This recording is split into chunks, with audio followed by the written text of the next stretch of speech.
Hello everyone, I'm Rashmi Deshmukh. Welcome to this English world.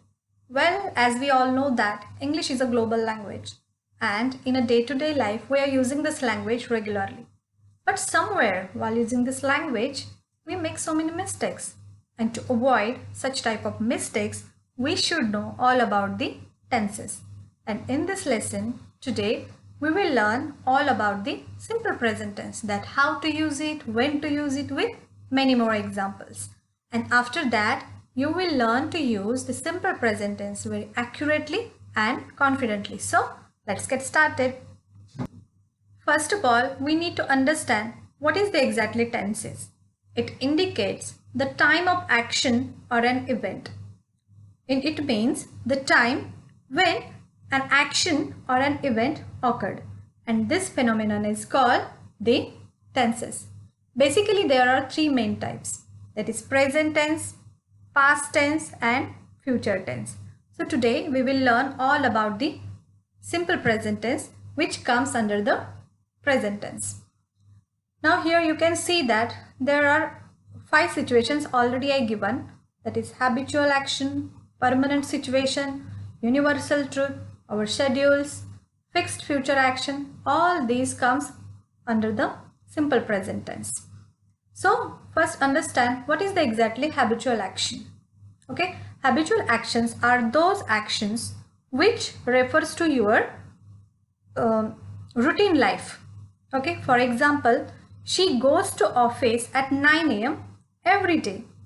Then next point, permanent situation. Something that is permanent, okay, last forever. For example, we live in New York. Living in a one place for a longer time, okay, it shows your permanency at a one place. Okay, you cannot change your place regularly. Then let's talk about the universal truth. What is universal truth? It means the truth or facts which are universally accepted. For example, the sun rises in the east. Okay, and this is the fact.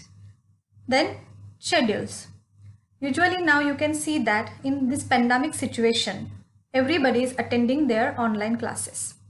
Just like that, my daughter's class always start at 9 a.m. It's talk about her daily schedule. The next point is fixed future action. It means this is something we planned, okay, or scheduled. That is means for a future event.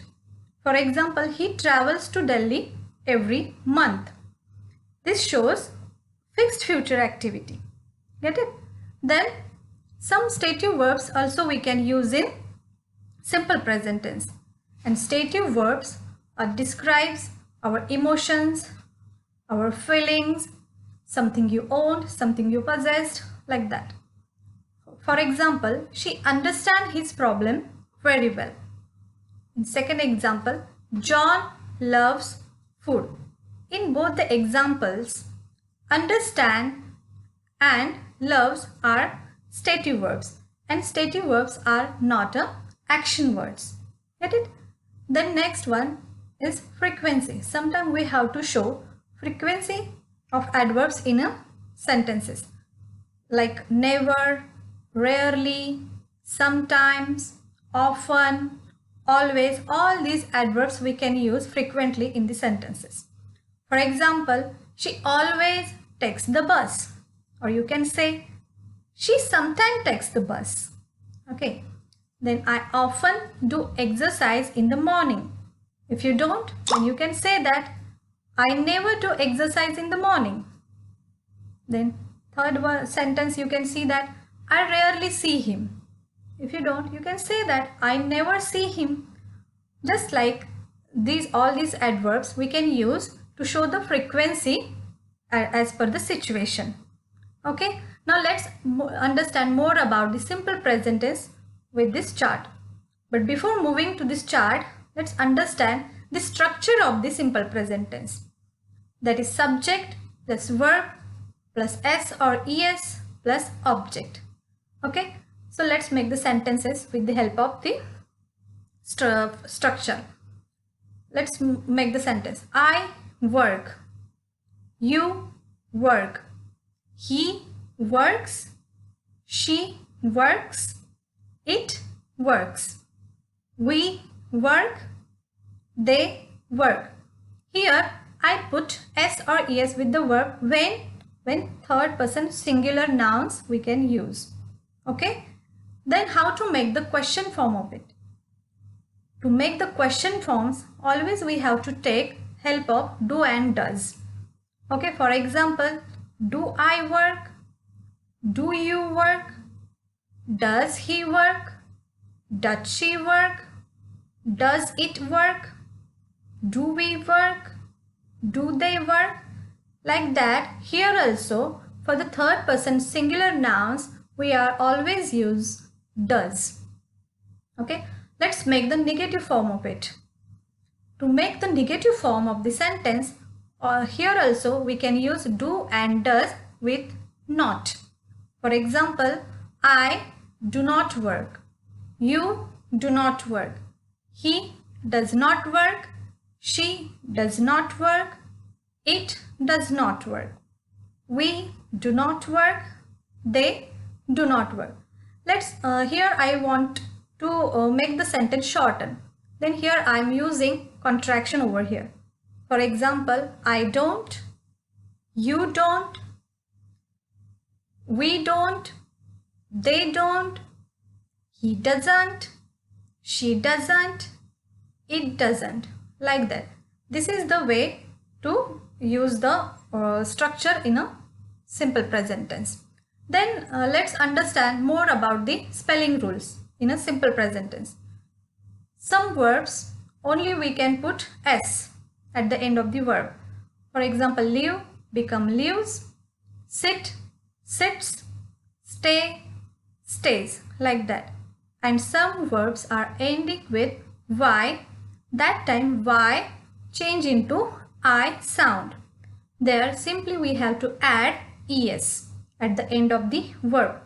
For example, try, tries, carry become carries, like that. Okay.